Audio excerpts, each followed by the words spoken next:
first page, every time I say the light shines in the darkness, you'll all respond with, and the darkness did not overcome it. Easy enough?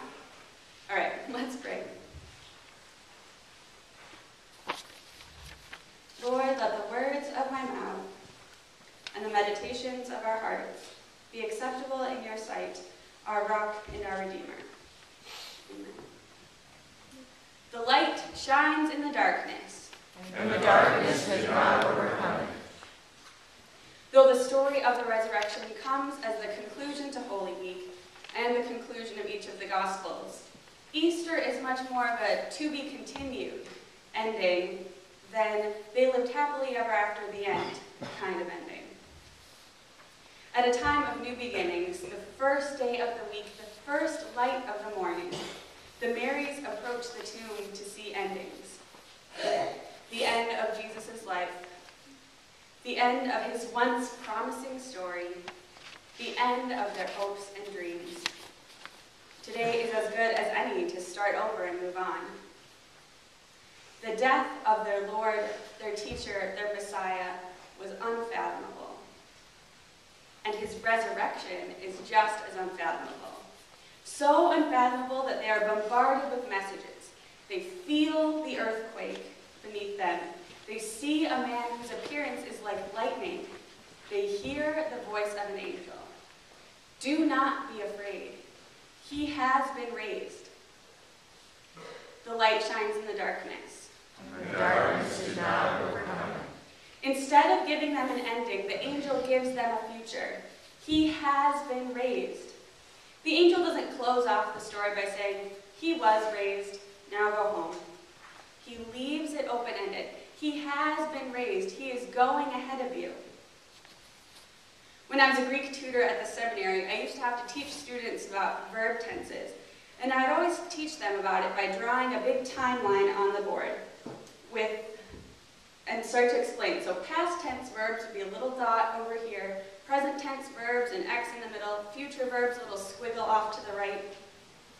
But the kind of tense that is used here by the angel, I would draw as a dot, something that happened in the past, with an arrow shooting out of it into the future. This is an action that happened once and is still going on. He has been raised, and still, he is risen. He is going ahead of you to Galilee. There you will see him. The angel opens up the story instead of closing it. The angel opens up the tomb instead of closing it. The angel opens up the future instead of closing it. Do not be afraid. He has been raised. Now go quickly and tell. And the angel is right. Jesus is going ahead of them. The promise that they will see him is true. The angel wasn't lying. The funny thing is that Jesus says the same thing to them. Do not be afraid. Go and tell. They will see me. The light shines in the darkness. And the darkness did not overcome it. Now, Matthew doesn't tell us what they were afraid of. Matthew doesn't tell us who or how they go and tell. Matthew doesn't explain what all of this means. He very simply sends us off. Do not be afraid. That arrow is moving into the future, and I want you to go with it. To say any more would be like ruining a great joke by explaining it. And all the explaining in the world could not describe the meaning of everything that has happened.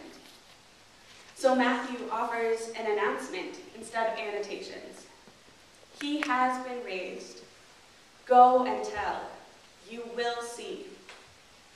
His message shatters our expectations. We are given more than we could have ever thought to ask for. The comfort of hope. Do not be afraid. The brevity of the good news. He has been raised. The simple invitation. Go and tell.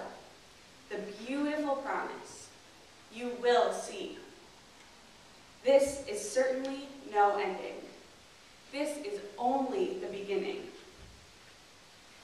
I want to close with a thought from Donald Jewell, who writes, "The world's uneasiness in the presence of Jesus is fully justified. He will not be found by tradition that defines human life. Even even death has no final power over him.